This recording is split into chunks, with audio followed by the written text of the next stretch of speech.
क्या आप जानते हैं कि तंत्र साधना असफल क्यों हो जाती है? कई लोग मंत्रों का जाप करते हैं, पूजन करते हैं, नियम निभाते हैं, अपनी संपूर्ण श्रद्धा दिखाते हैं, लेकिन फिर भी परिणाम नहीं पाते। ऐसा क्यों?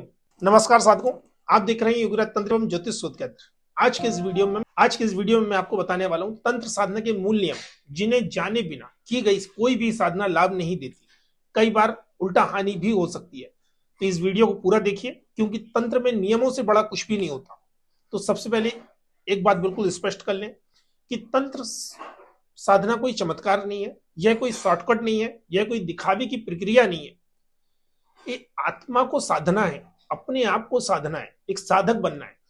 एक साधक बनने की जो क्रिया होती है वह सबसे महत्वपूर्ण होती है। तंत्र साधना एक गहरे आत्म अनुशासन की यात्रा है, जिसका उद्देश्य होता है मन को स्थिर करना, अपने स्वयं की चेतना को जागृत करना, अपने स्वयं के अंदर उपस्थित आंतरिक शक्ति से जुड़ना।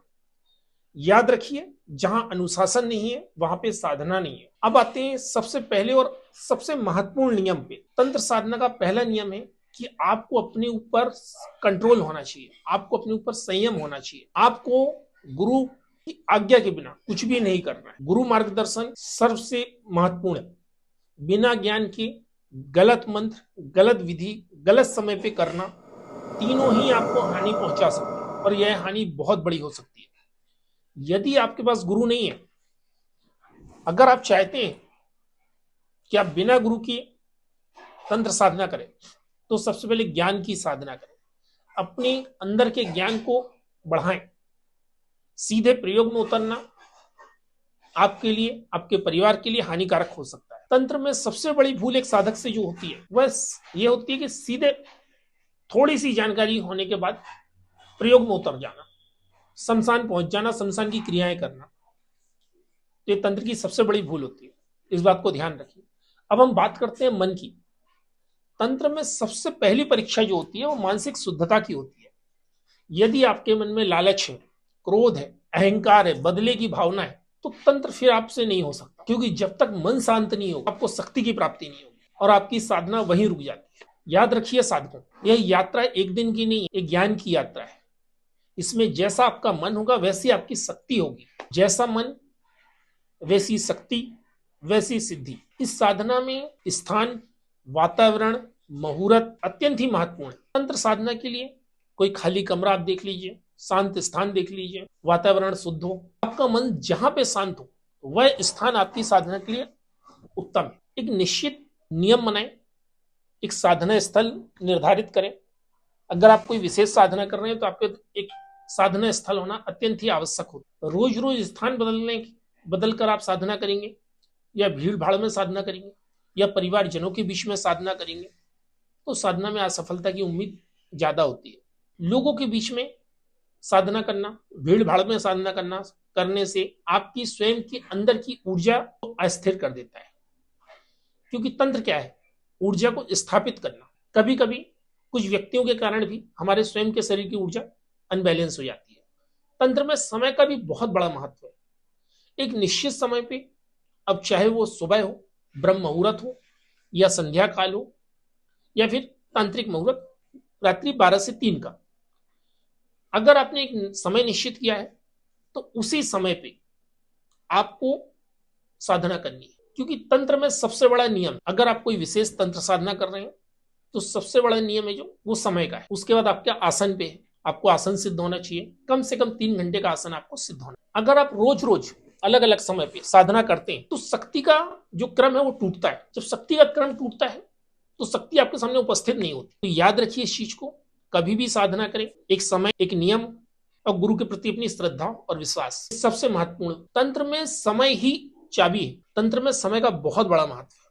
कौन सा मंत्र किस समय पे करना है, जैसे हम बताते हैं हमारा सुरक्षा मंत्र रात्रि 9 बजे से करते हैं, तो 9 बजे का समय महत्वपूर्ण। इसी प्रकार से अब बात करते हैं मंत्र की। मंत्र तभी फल देता है जब उसमें वेग हो। वेग हो मतलब आपके संपूर्ण भाव हो, मंत्र का सही उच्चारण हो, चाहे वो मंत्र वैदिक हो, चाहे वो साबर हो, चाहे वो तांत्रिक हो। एक वेग से मंत्र बोलना, उनकी सही संख्या का उच्चारण करना, और जब हम मंत्र जाप करते हैं उस समय सही भावना रखना। उद्देश्य, आप मंत्र का जाप कर रहे हैं, मंत्र की सिद्धि कर रहे हैं, उसमें आपका उद्देश्य क्या है? बदले की भावना है, अपने किसी कि प्रेम को पाना है या परोपकार। और सबसे बड़ी गलती जो एक साधक करता है, बार बार मंत्र बदलता है। बार बार मंत्र बदलना आपकी साधना को कमजोर करता है, आपकी स्वयं की ऊर्जा को कमजोर करता है। आज हमने भैरव जी का मंत्र कर रहे हैं, भैरव जी प्रत्यक्ष नहीं हुए, तो हमने कल काली जी का मंत्र किया, कल काली जी अच्छी नहीं लगी, परसों दुर्गा जी का मंत्र करने लगे। एक ही मंत्र, एक ही साधना और एक ही लक्ष्य, यही तंत्र का सर्वश्रेष्ठ नियम। जब तक एक चीज में पूर्णता ना हो, एक अनुष्ठान हमारा कंप्लीट ना हो, तब तक हम किसी दूसरे अनुष्ठान की तरफ ना बढ़े। अगर हम इस प्रकार से साधना करते हैं तो एक साधक को बहुत जल्दी ही सिद्धि की प्राप्ति। अब हम बात करते हैं संयम की। अब हम बात करते हैं तंत्र साधना में संयम का क्या महत्व। संयम से आप क्या समझते हो? संयम मतलब हमें हमारी पांचों इंद्रियों का, पांचों ज्ञान इंद्रियों का संयम, हमें उन पे हमारा पूर्णतः नियंत्रण होना चाहिए। मन में विचार हमारे नियंत्रण में होने चाहिए। हमें अपना भोजन सात्विक रखना है, भोजन हमें अपनी साधना के अनुरूप रखना है। तामसिक कर रहे हैं तो तामसिक भोजन, सात्विक कर रहे हैं तो सात्विक भोजन। हमें अपनी नींद का संतुलन रखना है, हमें अपने विचारों का संतुलन रखना है। साधक का नियम ही होता है, एक साधक की सबसे महत्वपूर्ण योग्यता है कि वह अपने विचारों को कंट्रोल में रखे। यह अत्यंत ही आवश्यक है किसी भी साधना में, शक्ति को प्राप्त करने के लिए, शक्ति के संचय करने के लिए और सिद्धि को प्राप्त करने के लिए, किसी देवता की कृपा प्राप्त करने के लिए। क्योंकि संयम से ही एक साधक अपने इष्ट में लीन हो पाता है, संयम से ही एक साधक शक्ति को प्राप्त कर पाता है। इस एक कारण से बड़े बड़े साधक साधना में असफल हो जाते हैं।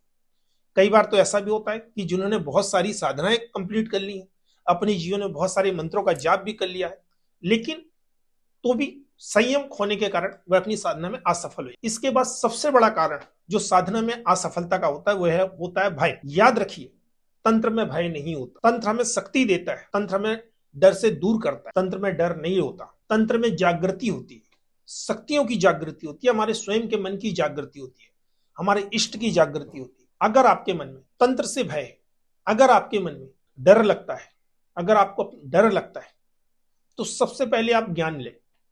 क्योंकि जब तक आपके पास ज्ञान नहीं होगा तब तक आपको भय लगेगा। जब हम किसी चीज को समझ जाते हैं तब हमें उससे भय नहीं लगता। पहले ज्ञान लें, उस संपूर्ण साधना का ज्ञान लें, फिर साधना करें। एक और बहुत महत्वपूर्ण नियम साधना में असफलता का, और उस नियम को बहुत कम लोग पालन करते, इसलिए साधकों को सफलता नहीं मिलती। दिखावे से दूरी। अगर आप कोई तंत्र साधना कर रहे हैं, अगर आप कोई मंत्र साधना कर रहे हैं, अगर आप कोई शक्ति को पाने का प्रयास कर रहे हैं, एक बात का हमेशा ध्यान रखिए, तंत्र साधना प्रदर्शन के लिए नहीं होती, तंत्र साधना प्रचार के लिए नहीं होती, अहंकार के लिए तो बिल्कुल भी नहीं होती। तंत्र साधना है स्वयं को साधना, एक साधक बनना।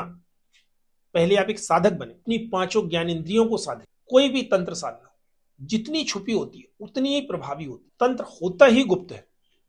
तंत्र में सबसे बड़ी शक्ति है जो वो है गुप्तता।